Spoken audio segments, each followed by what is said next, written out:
Quando se fala sobre valor devido de férias, é importante que saibamos que as férias são devidas com base nas verbas de natureza salarial, né? Então tem que se identificar lá nas nossas primeiras lives o que é uma verba de natureza salarial. O empregado receberá durante as férias a remuneração que lhe for devida na data de sua concessão. Portanto, o salário do mês que estiver em gozo de férias, como trabalhado fosse. Então, pega esse salário e paga as férias. Acrescido, é claro, do terço constitucional.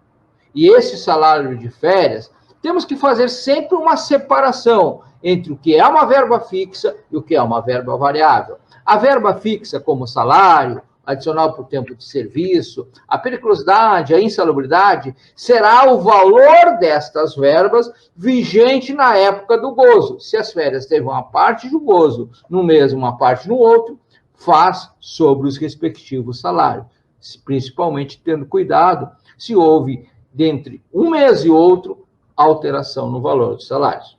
Já com relação às verbas variáveis, como comissões, horas extras, adicional noturno, é necessário fazermos a média aritmética do que foi pago durante o período aquisitivo, para transformar no valor devido na data do período de gozo. Então, todo o tempo que se for calcular férias, tem que se ter muito claro a noção o que é período aquisitivo, o que é período de gozo, bem como o período dentro do período de gozo tem que estar dentro do período concessivo, como vimos na aula passada.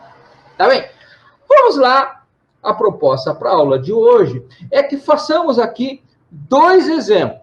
Com esses 2 exemplos, já vocês terão condições de entender qual é o funcionamento do cálculo de férias dentro do PJCalc. Então, essa é a ideia.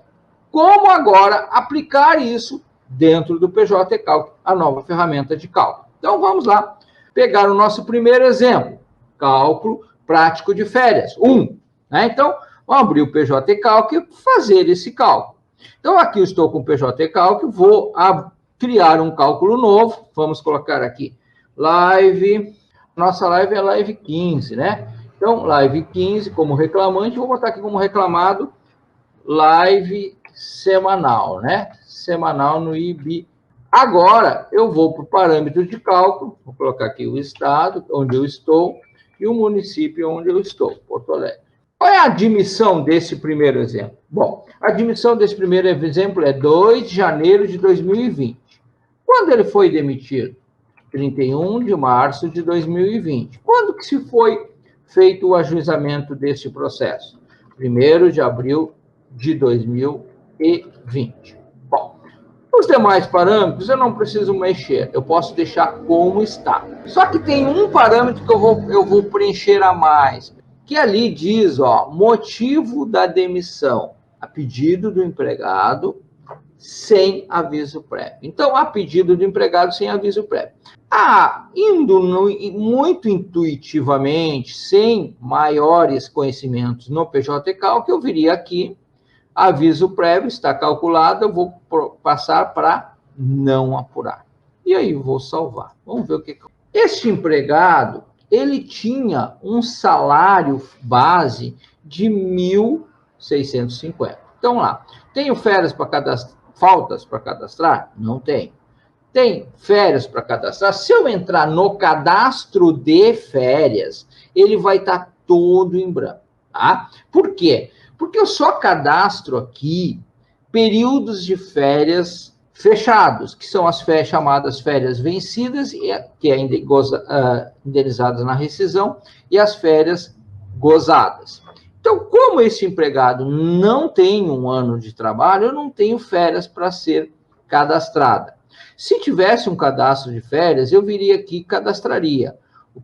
Ele vai me informar o período aquisitivo, vai me abrir o prazo do período concessivo. Como é que ele vai fazer essas 2 informações? Com base na admissão e na demissão. A situação a dobra, e aí eu faria o cadastro dos 3 períodos de férias. Então, aqui eu não tenho férias para ser cadastrado. Eu posso, porque eu vou ter que calcular provavelmente outras verbas em qualquer sentença, eu viria aqui no histórico salarial, eu poderia cadastrar aqui salário, né? Salário, qual é o valor de salário desse empregado, salário base? 1.650. Ok. Então, está cadastrado aqui. Bom, aí eu vou lá para o meu exemplo. Qual é o meu exemplo? Da verba que eu tenho que calcular.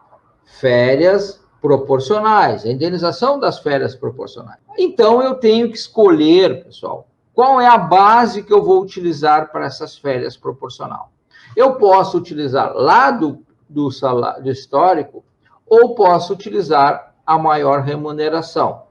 Se eu usar do histórico, eu tenho lá o quê? Salário base, posso ter outras remunerações. Aqui, houve uma média que foi apurada de horas extras pagas. Qual é o valor dessa média? 150. Então, eu devo colocar na base de cálculo dessas férias.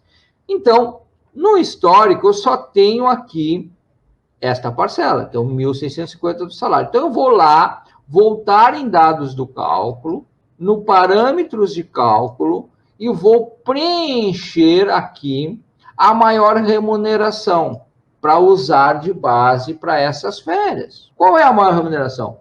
É o salário base mais os 150. Então, eu teria 1.650 somado com o valor da média de horas extras. Então, vamos lá. 1.650 mais 150, eu chego à conclusão que esse empregado tinha uma remuneração de R$1.800. R$1.800. Preencho aqui uma remuneração. Então, 650 mais 150. Vou salvar e vou lá em verbas fazer esse cálculo. Dentro de verbas, eu escolho aqui no expresso férias, tá? E ele veio para cá. Eu vou entrar onde? Seguindo sempre aquela lógica. Primeiro nos parâmetros, depois nas ocorrências. Vou entrar no parâmetro e eu posso até alterar. Como eu só vou calcular férias proporcional, só tenho umas férias, eu posso aqui até alterar o nome desta parcela. Então, é isso que eu vou fazer. Vou pegar férias e vou mais férias e vou acrescentar aqui proporcionais. Porque eu só tenho as férias proporcionais. As férias, pessoal, tem incidência de imposto de renda? Não tem, porque ela é proporcional, é uma indenização.